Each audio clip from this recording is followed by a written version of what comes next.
Le damos gracias a Dios por estar aquí juntos una vez más, aquí con mi familia. Y estamos viendo, hermano, tres cosas que impactaron la vida de Pedro. Ya vimos dos. En el libro de Lucas, hermanos, capítulo 5, habla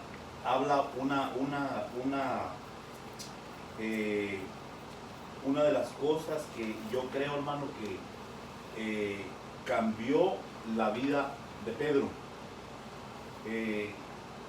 Fue un milagro. No estoy diciendo que son los milagros, no. La Biblia dice que los milagros siguen a la palabra. Amén, mi hermano. Reciban saludes una vez más de todos, a todos los hermanos que nos están viendo y a todos aquellos que nos van a sintonizar, hermano, en este video. No tenemos bocina, pero tenemos la garganta, que eso es la herramienta principal. Así que esto fue lo que cambió a Pedro, lo hizo tomar una actitud diferente, sacó una actitud de Pedro hacia Dios. Yo pienso que era lo que Dios quería, hermano, oír de Pedro.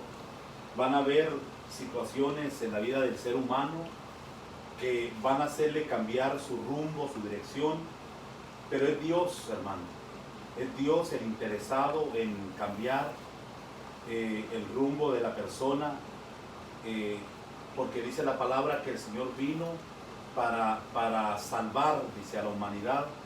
Y Dios, tan bueno y tan misericordioso, que Él quiere, dice que no quiere que nadie se pierda, sino que todos lleguemos al arrepentimiento. Y más ahora en estos tiempos tan difíciles, tan duros, hermano, que la Biblia habla. Quizás en las próximas predicaciones vamos a estar viendo, hermano, los días que estamos viviendo, qué hay que hacer, hermano, cómo tenemos que estar manejando esta situación, porque son tiempos difíciles. Dice la palabra que en los últimos días o en los últimos tiempos serán días difíciles. Yo pienso que se está refiriendo a estos días, hermano, días de confusión, días de hermano, de agitación, a donde el ser humano tiene que tomar calma, pensar, meditar, tener fe en el Dios que, hermano, que nosotros tenemos, creer en Él. Yo pienso que más que todo Dios quiere que creamos en Él, que lo conozcamos, porque esa es la razón principal. Conoceréis la verdad y la verdad os libertará. Así que en el capítulo 5 del libro de Lucas, verso 1 en adelante, vamos a estar viendo algunos versos. Vamos a leer la palabra, mis hermanos, por favor. No vamos a extendernos mucho porque estamos un poco limitados en el tiempo del teléfono o del lugar que estamos usando, hermano, para grabar. Aconteció que mientras las multitudes se agolpaban, oiga bien, sobre él y escuchaban la palabra de Dios, Jesús estaba de pie junto al lago de Genezaret y vio dos barcas que estaban a la orilla del lago. Los pescadores habían salido de ellas y estaban lavando sus redes. Al entrar él a una de las barcas, la cual pertenecía a Simón, oiga, no es casualidad, hermano, que había dos, y el Señor la que escogió fue la de Simón. Pidió a este que la apartase de tierra un poco. Luego se sentó y enseñaba a las multitudes desde la barca. Cuando acabó de hablarles, dijo a Simón, oiga, mire el púlpito del Señor, hermano, una barca. Imagínense ahora los hombres quieren púlpitos de marfil, de oro. Y el púlpito de Jesús era una barca. Y a la orilla del mar. Y había multitudes. Note eso. Hermano, es que eso me llama la atención de Dios o de Jesús.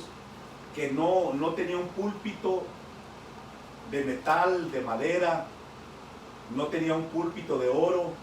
No tenía un púlpito de los mejores materiales. Tenía una barca. Y desde la barca estaba enseñando a las multitudes. Amén, mis hermanos. Por eso es terrible oír, hermano, o ver ministros de Dios, predicadores que andan buscando púlpitos, y púlpitos donde haya multitudes, hermano, de personas, pero púlpitos lujosos, ¿no? Lugares lujosos. Entonces, cuando acabó de hablar, les dijo a Simón: boga mar adentro y echad vuestras redes para pescar. Simón le respondió y dijo: Maestro, toda la noche hemos trabajado. Mire, claro, hermano, ahí vemos que Simón con los que andaba habían salido a pescar, pero habían sido ellos. Oiga bien esto. Me imagino yo a un Simón, hermano, trabajando duramente toda la noche sin pescar, pero él en su fuerza, ¿no? En su naturaleza humana, hermano, le dice a Jesús: toda la noche hemos trabajado, miren, duro, y no hemos pescado nada, pero por tu palabra echaré la red. Verso 6. Cuando lo hicieron, atraparon una gran cantidad de peces y sus redes se rompían, e hicieron señas a sus compañeros que estaban en la otra barca para que viniesen a ayudarles. Ellos vinieron y llenaron ambas barcas, de manera que se hundían. Y Simón Pedro, al verlo, es que esto es lo que me llama la atención. Van a haber dos cosas que llaman la atención. Y Simón Pedro, al verlo, cayó de rodillas ante Jesús y exclamó: apártate de mí, Señor, porque soy un hombre pecador. Fíjese. Y por la pesca que habían logrado, el temor se apoderó de Pedro y de todos los que estaban con él. Y de igual manera de Jacob y Juan, hijos de Zebedeo, que eran socios de Simón. Entonces Jesús dijo a Simón: no temas, de aquí en adelante estarás pescando hombres. Después de sacar las barcas a tierra, lo dejaron todo. Esa es otra de las cosas que me llama la atención. Lo dejaron todo, hermano. Todo. Y siguieron a Jesús. Aquí, hermano, lo que yo veo en la palabra, o sea, lo que yo alcanzo a ver es, déjeme decirle que ellos ya eran discípulos de Jesús. Ellos ya eran seguidores de Jesús. Pero vemos a un Pedro como que no estaba muy decidido, como que no estaba muy, hermano, entregado, como que no le ponía mucha importancia al llamado que Cristo ya, hermano, le estaba haciendo. Por eso me llama la atención esta palabra. Y después de haber sacado las barcas a tierra, lo dejaron todo y se fueron tras del Señor. Oiga, tras de Jesús. Entonces, vamos a ver dos cosas. Número uno, son varias cosas. Número uno, hermanos, Pedro tenía una actitud disponible, porque llegó directamente a la barca de Pedro. Pedro no dijo nada, se subió. O sea, eso quiere decir que nosotros como cristianos tenemos que estar disponibles al Señor, dispuestos a Dios, hermano, con una actitud de disposición a la orden de Dios. No sabemos en qué momento Dios puede decirnos: haz esto, haz lo otro. Tenemos que estar dispuestos. Es lo que yo miro en Pedro, que, hermano, la barca estaba dispuesta. Pongamos nosotros la barca como un cristiano. ¿Cuánta gente dice hoy en día, Dios le da una orden: es que no tengo tiempo, haz esto, es que no tengo tiempo, no me da tiempo de ir a la iglesia, no me da tiempo de buscar, no me da tiempo de esto, de lo otro? No hay disponibilidad. Primero, la barca de Pedro estaba disponible, estaba dispuesta. Tiene que haber disposición en el cristiano, hermano, para el Señor. Eso es lo que yo miro ahí, hermano. La otra actitud que yo miro en Pedro es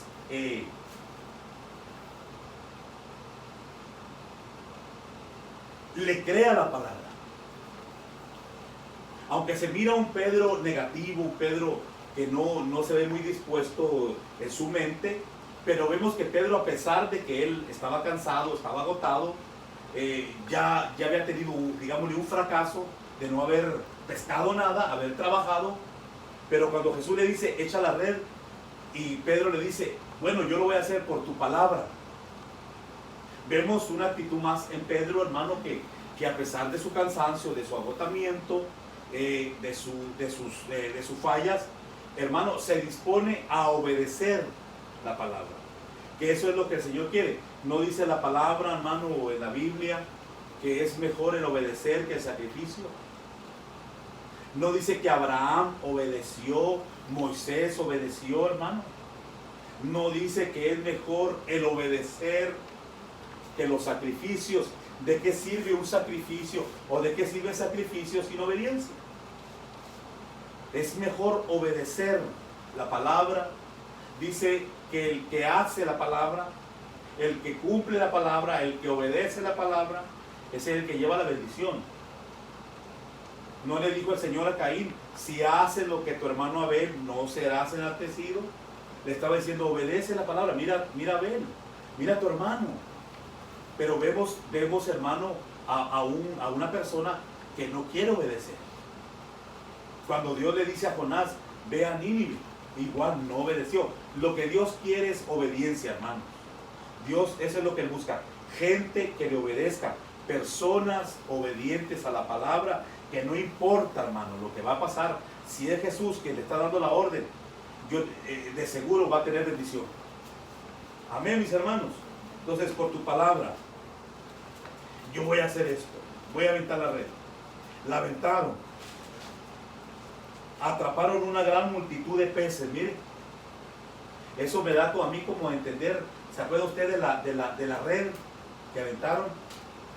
Dice que sacaron una gran multitud de peces, hermano, y lo sacaron a la orilla. Y dice que en la orilla ángeles se van a encargar. En este caso, la red la aventó Pedro. Sacó la multitud de peces. Vio esto, hermano, vio un milagro Pedro. ¿Sabe qué estaba yo pensando y viendo en la palabra? Hermano, los discípulos vieron resucitar a Lázaro, vieron sanar enfermos, cojos, paralíticos, pero ningún milagro impactó más a Pedro en su vida íntima cuando vio salir los peces. Y aquí lo dice, mire, cuando y Simón Pedro, al verlo, cayó de rodillas ante Jesús. ¿Ya miró? ¿En qué otra escritura se dice que Pedro cayó ante rodillas ante Jesús? O sea, aventó la red, anduvo pescando toda la noche, no sacó nada. De repente le dice Jesús, avienta la red. Se dice que los pescadores pescan a la orilla. Jesús le dijo, boga mar adentro, donde se supone que no pueden pescar. De repente viene Pedro, avienta la red, atrapa una gran multitud de peces que la barca se hundía. Y ese milagro, hermano, al ver Pedro ese milagro, digo yo, ¿qué sentiría Pedro al ver cómo a través de la palabra, de obedecer la palabra? Mire, hermano, oiga el mensaje que yo le quiero dejar. El mensaje es, ¿qué pasará cuando obedecemos la palabra?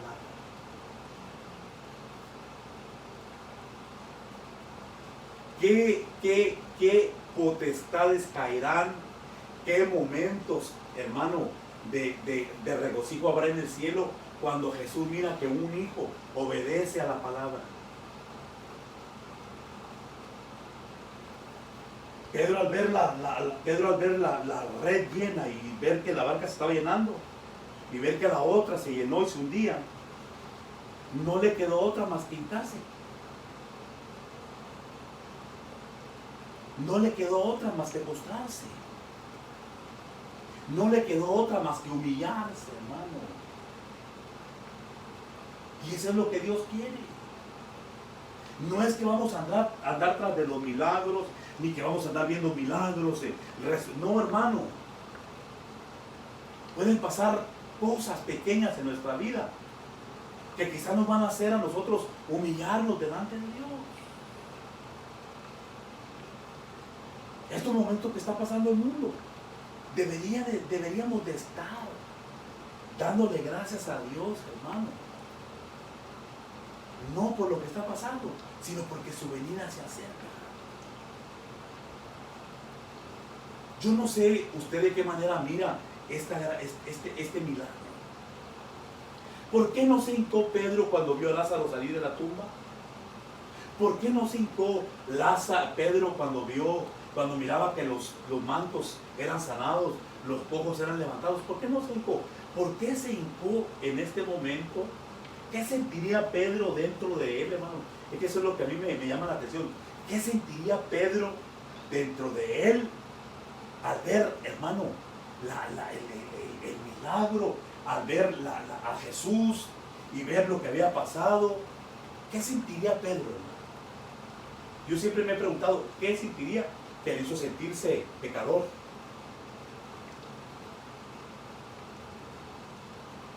Yo siempre me he preguntado, ¿qué sentiría?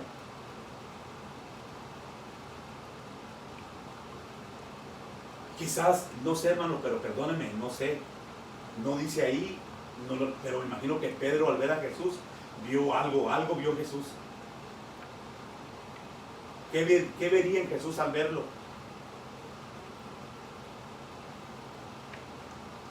Al verlo ahí, palpable, hermano, visible, y ver lo que Jesús podía hacer.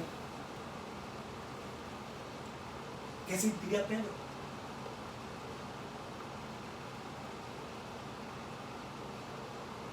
Al ver ese milagro de ver los peces y de ver cómo, hermano, Dios suple en el momento que más se necesita. Y claro, ese milagro, no es que el milagro cambió a Pedro, sino que al ver lo que Dios puede hacer, no es que andemos tras de milagros, sino que ver lo que Jesús puede hacer. Cuando uno se le agotan las fuerzas de uno, humanamente. ¿Por qué cree que dice la palabra que echemos sobre de Él nuestra ansiedad? Porque Él tiene cuidado de nosotros. ¿Por qué? Me imagino que algo vio Pedro en Jesús, que se le tuvo que hincar de rodillas y decirle: Señor, de plano soy un pecador, soy un incrédulo. Eso es lo que Pedro sintió. Sintió que era un pecador, que no tenía fe en Él, que no tenía convicción en Él, y se le tuvo que postrar a los pies a Jesús. Gloria a Dios. Por ahí dicen, ¿verdad?, que la gente ni al ver la tempestad se hinca, hermano. Otra cosa que yo quiero, hermano, que miremos es: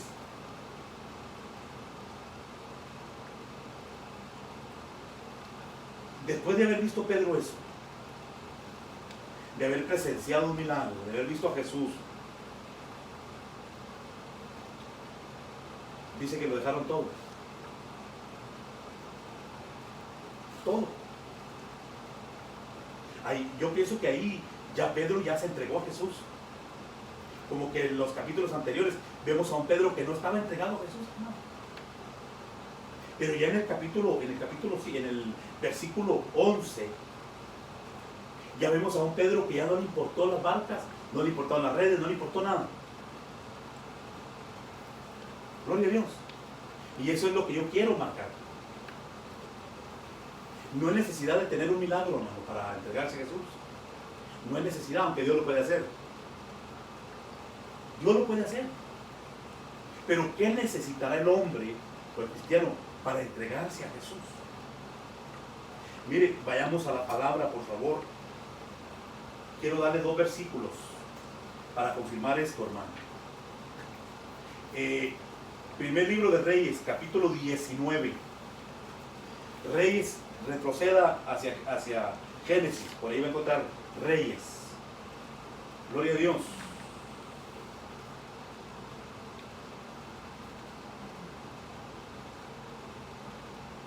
Cuando lo tengamos, dígame amén, por favor.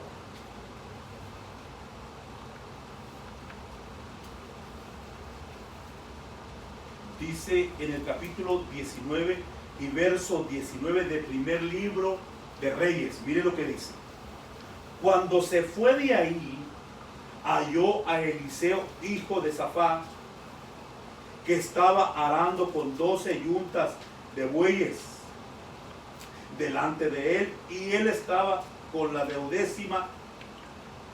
Pasando Elías hacia él, echó su manto sobre él.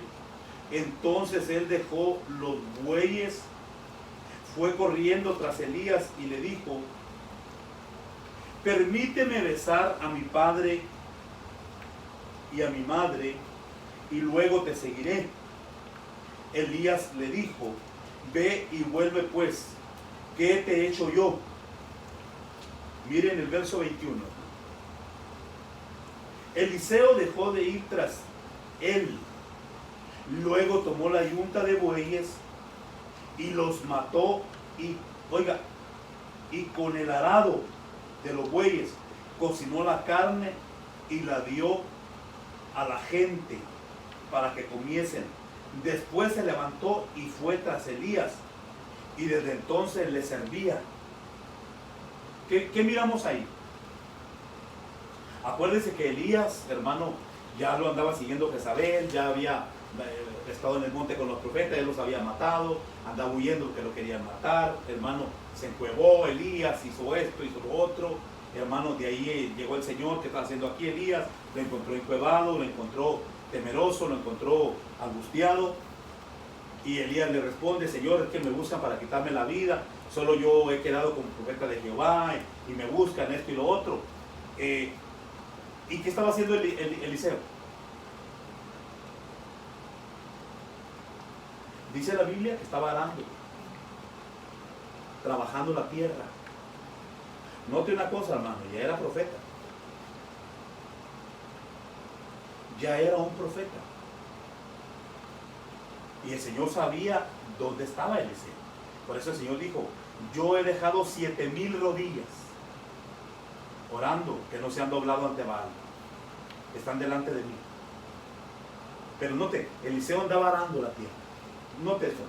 Andaba arando, llega Elías, lo ve Eliseo, sabe que es Elías, le aventó el manto, señal de que, como diciendo, vas a tener que seguirme. Entonces Eliseo le dice: mira, primero déjame besar a mi padre, a mi madre. Y note una cosa: por esto dejará el hombre a su padre y a su madre. El que no me sigue, el que no deja padre y madre, e hijos, e hijas, no es digno de ser discípulo. Entonces vemos a un Eliseo ya, hermano, despidiéndose de sus padres. El Señor le dijo a Abraham: vete de tu tierra y de tu parentela, vete. Pues va y se despide de sus padres, pero había todavía algo que le quitaba, hermano, el tiempo, o que lo podía detener. Y era que tenía posesiones. 12 yuntas de bueyes, hermano. O sea, que tenía dinero. O sea, tenía material. O sea, no era un Eliseo que estaba en pobreza, hermano. Tener 12 yuntas de bueyes en aquel tiempo era tener dinero, tener tierra. O sea, yo pienso que usted sabe para dónde yo lo quiero llevar. Tenía posesiones. O sea que, hermano, van a haber cosas que a nosotros nos pueden detener para entregarnos a Dios. Por eso Dios pide que lo que tengamos lo pongamos a Él, a servicio de Él. Ya sea talento, ya sea dinero, ya sea lo que sea, es de Él, de todas maneras es de Él. Entonces, número 1, el que no deja padre y madre, el que no se despoja, hermano, de aquellos lazos, óigame bien, lazos familiares que le estorben para seguir a Dios, a Jesús. Hermano, dice la palabra que no es digno de ser discípulo. Yo se lo quiero mostrar esa parte se la quiero mostrar en la palabra. Por favor, hermano, aquí está escrito. No es que...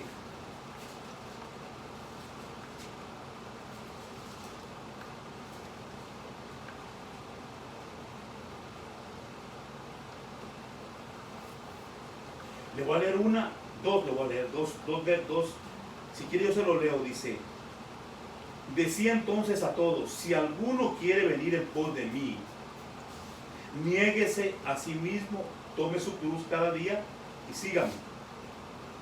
Porque el que quiere salvar su vida, la perderá. Pero el que pierda su vida por causa de mí, la salvará. Pues ¿de qué le sirve al hombre si gana el mundo entero y se destruye o se pierde a sí mismo? Pues el que se avergüence de mí, de mis palabras el Hijo se avergonzará. Óigame bien. El Hijo se avergonzará. Le va a decir al Padre: Señor, estos no son mis hijos. Pues aquí lo dice, hermano. Miren. Pues el que se avergüence de mí y de mis palabras, de este se avergonzará el Hijo del Hombre cuando venga en su gloria y de la del Padre y la de los santos ángeles. Y os digo en verdad que si hay algunos de los que están aquí presentes que no gustarán la muerte hasta que haya venido el Hijo del Hombre, pero de algunos se avergonzará. Así dice la Biblia, hermano. El que se avergüence de mí en este siglo, yo me avergonzaré de él delante de mi Padre y delante de los ángeles. Por eso va a encontrar en otros versos que dice: Señor, pero en tu nombre hicimos milagros, en tus plazas predicamos, en tus plazas sanamos. Yo no los conozco. ¿De dónde sois? Obradores de iniquidad, obradores de maldad, hermano. Porque hay que despojarse, hay que, hermano. Déjeme leer otro verso. Aquí está, hermano, por favor, permítanme. Le da gloria a Dios.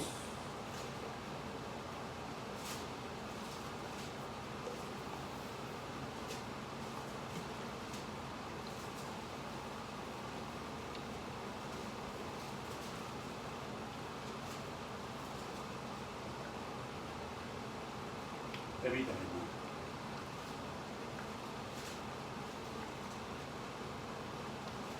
Aquí lo voy a estar.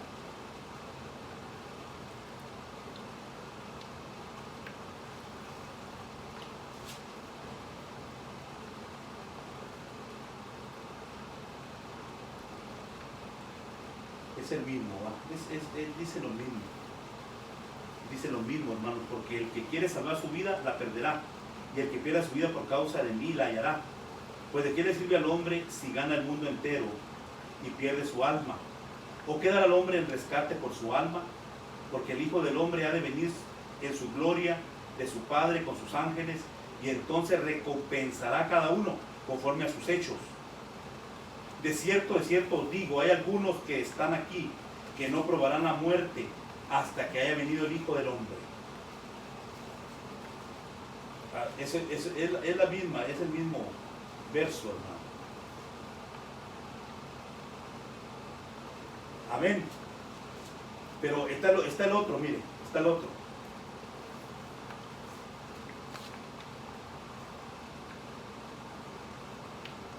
Dice que Eliseo agarró los bueyes, los mató, agarró los arados, hizo fuego, preparó,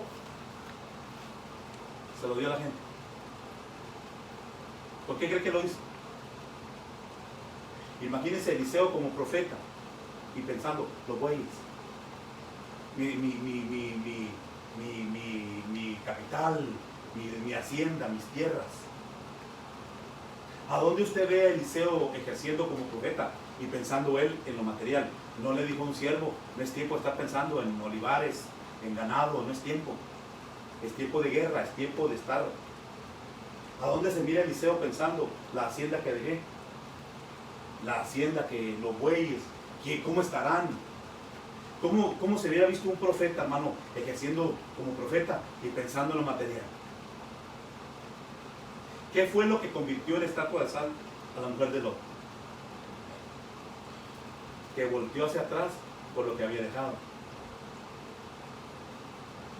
No estoy diciendo que hay que dejar todo, que hay que, como muchos lo hacen, que abandonan hasta su familia. No, hermano. Al contrario, la familia, juntos. Lo que estoy diciendo es que no haya nada que nos estorbe para seguir, para creer, para buscar, para ejercer lo que Dios le ha dado a uno. Miren, dice, Eliseo dejó de ir tras él, luego mató la yunta de bueyes, lo mató con el arado de los bueyes, cocinó la carne, la dio a la gente para que comiesen, después se levantó y fue tras Elías y le servía. Mire lo que dice, mire aquí, hermano, en el libro de Lucas. Quiero que miremos ahí algo.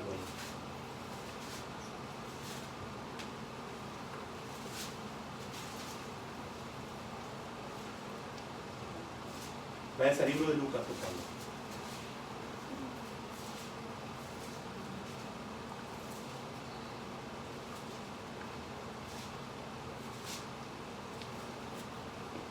Capítulo 18.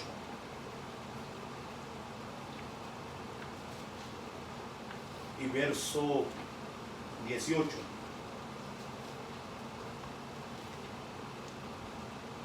¿Lo tienen?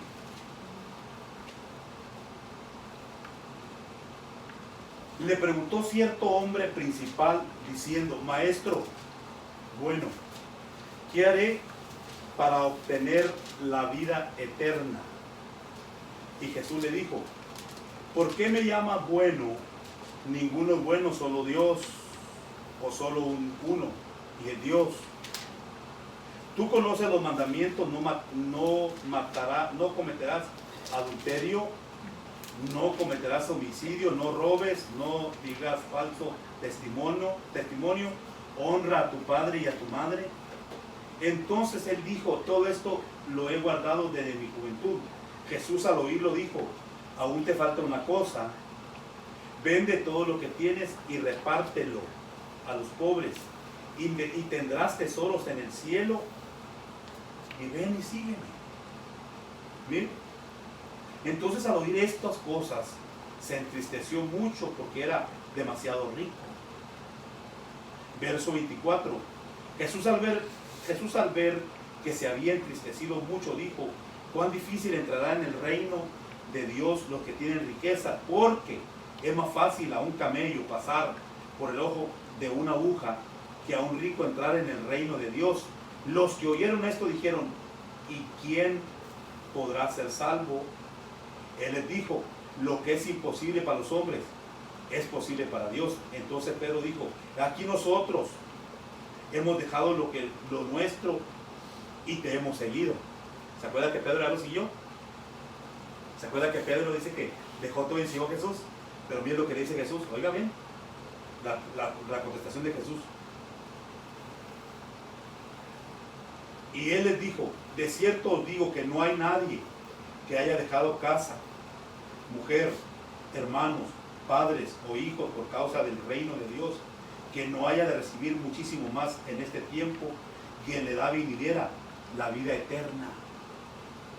En otra versión le dice, Pedro le dijo: no hay nadie que no sirva, no hay nadie que no reciba 100 veces aquí. Venga, aquí. Y después de recibir 100 aquí, reciba la vida eterna. No es lo mismo, hermano. La gente se conforma perdónenme la palabra, con la basura que hay aquí. Estiércol le llamó Pablo. Así le llamó Pablo, estiércol. Vivir 100 aquí es que tú vivas en paz, que tú vivas bendecido por Dios. No estoy diciendo que no van a haber ¿cómo se llama? Luchas, pruebas, escaseces. Van a haber. Pero lo bueno es vivir 100 aquí. El 100 es, hermano, vivir en la presencia de Dios. Vivir bien, hermano. Imagínate, vivir bien aquí. Y luego después de que vivas bien aquí, en Dios. Te hablo con Dios. La bendición de tener a Dios como nuestro Señor, Jesús como Dios. Vivir 100 aquí, hermano, en plenitud. Vivir 100 aquí, vida abundante. Y después de recibir la vida abundante aquí, dormirse, morirse y aparecer allá en la vida eterna. En cambio hubo un hombre que vivió bien aquí, no agradó a Dios y está viviendo peor allá abajo. Tú sabes de qué te hablo, hermano.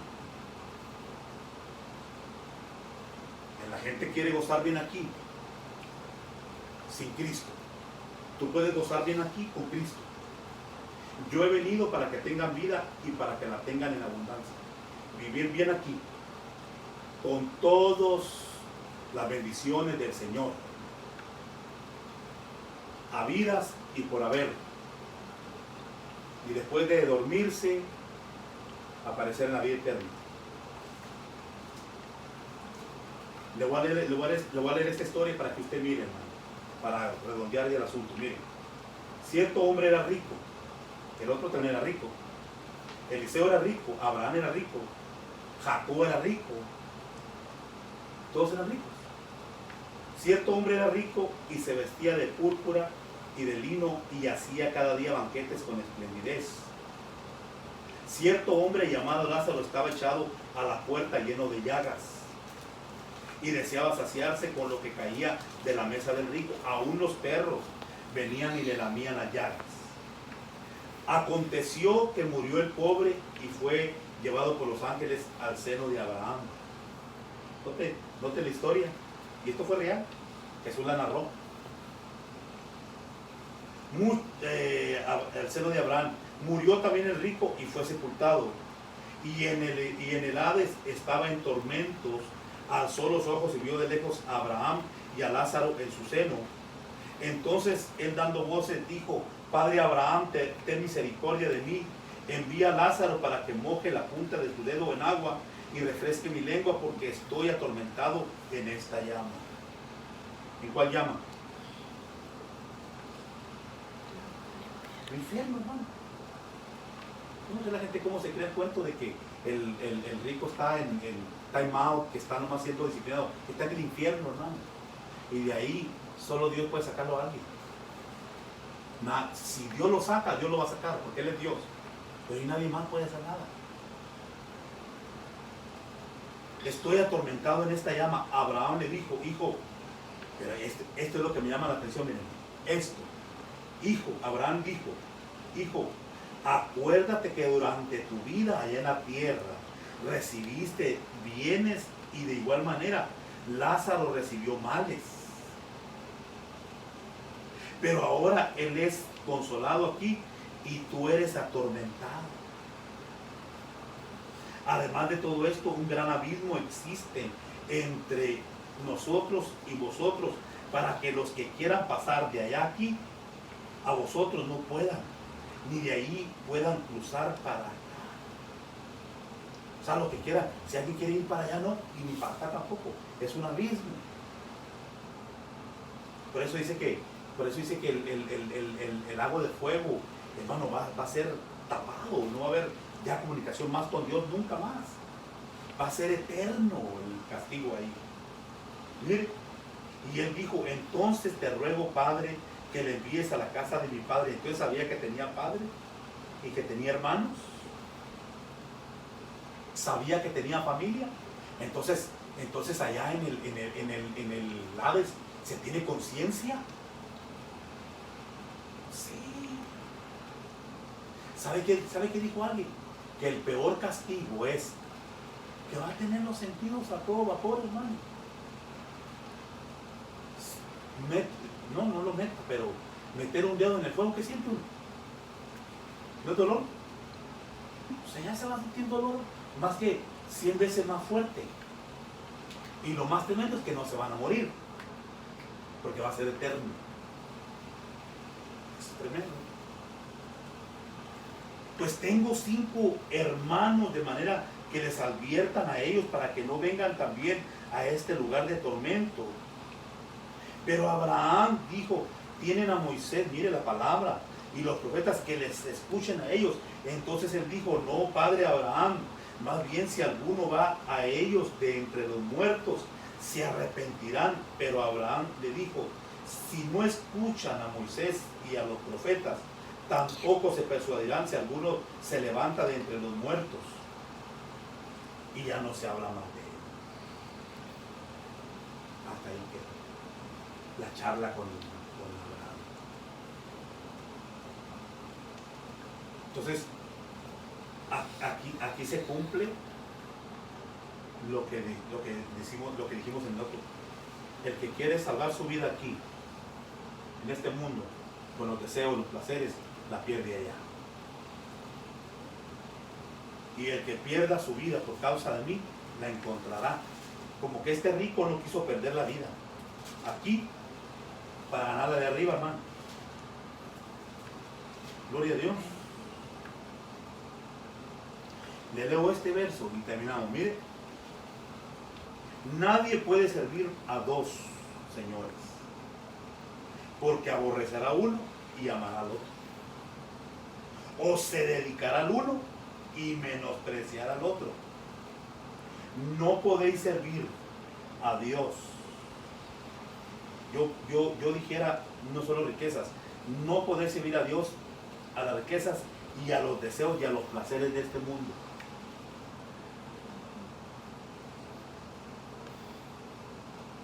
Entonces Pedro lo dejó todo. Pedro lo dejó todo, hermano. Entonces, la palabra nos habla bien claro a todo cristiano. El que quiere salvar su vida aquí, ¿cómo sería salvar la vida aquí? Hacer a un lado a Cristo y querer vivir la vida aquí. Sin Jesús, sin ley, sin reglas, haciendo su voluntad, haciendo su deseo, lo que la mente le dicta, lo que el corazón le habla, aquí, sin importarle que está en juego la vida eterna. Pero Jesús fue enfático y dijo bien claro, el que quiere salvar su vida aquí, la perderá allá. Pero el que pierda su vida aquí por causa de mí, la encontrará allá. ¿A dónde? La vida eterna. ¿Es bien clara la palabra? Bien clara la Biblia. Si algún cristiano quiere hacer su voluntad, su vida aquí, que la haga. Es más, la palabra dice, el que esté limpio, límpiese, y el que esté sucio, ensúciese más. Sencillo. Si tú quieres salvar tu vida aquí, vivirlo de aquí y perderla allá, la gente lo puede hacer. Pero si quieres ganar tu vida ya eterna, tienes que perderla aquí. Y perderla aquí significa crucificarse para Jesús. Crucificarse para Él. Y no es fácil para la carne. La carne está habituada para estar aquí y para deleitárselo de aquí. Pero hay que perderla aquí. Hay que negarse. El que quiere venir en pos de mí, niéguese. Niéguese a sí mismo. Tome su cruz. Sígame. Pero oiga bien, el que quiere seguirme tiene que negarse. ¿Y negarse a qué? A los placeres, a los deleites, como hizo Jesús en la tentación. Si postrado me adoras, todo escrito está. Así que, hermanos, yo solo quiero dejarte esta palabra. Por favor, es mejor perder la vida aquí. Morir, crucificarse a los deleites, a los placeres, hacer lo que Moisés, considerar de más valor los tesoros, hermano, de Dios, que los tesoros aquí abajo, y seguir adelante y seguir peleando la batalla. Y hermano, sigue Jesús, no te despegues, como decíamos la vez pasada, no bajes tu mirada de Cristo, manténla en Jesús, que ya pronto estamos a punto de ver a nuestro Dios. Esto es el comienzo. Es el comienzo. Te quiero decir una cosa, esto es el principio de dolor para la humanidad. Amén, mi hermano. No te quiero asustar ni que te asustes, pero este es el principio de dolor. Lo que viene después, lea Mateo 24 y se va a dar cuenta. Nunca en la historia ha habido algo como lo que viene después, hermano. Pero la Biblia dice que los que confiamos en el Señor no seremos avergonzados, no seremos abandonados, hermano. Jesús es nuestro capitán y Él es el que nos hermano, el que va delante de nosotros peleando las batallas. Créele a Jesús, no lo dejes, no lo abandones.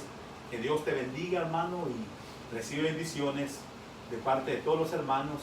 Levanta tu mano, vamos a darle gracias a Dios. Un minuto más, Padre, te damos gracias en esta hora. En el nombre de Jesús, bendecimos a tu pueblo, Señor. Bendecimos a los ministros, bendecimos a aquel pueblo, Señor, que está pasando angustia, que está pasando necesidades. En el nombre de Jesús, allá en Centroamérica, allá en México, a mi familia, Señor, fortalece a mi familia, allá en México, Padre, en el nombre de Jesús. Allá en Centroamérica, Padre, donde está toda la familia nuestra y la familia tuya, Señor, en el nombre de Jesús. Recibe, Señor, estas oraciones de tu pueblo en el nombre de Jesús. Gracias, Padre. Amén y amén. Que Dios les bendiga, mis hermanos. Gracias.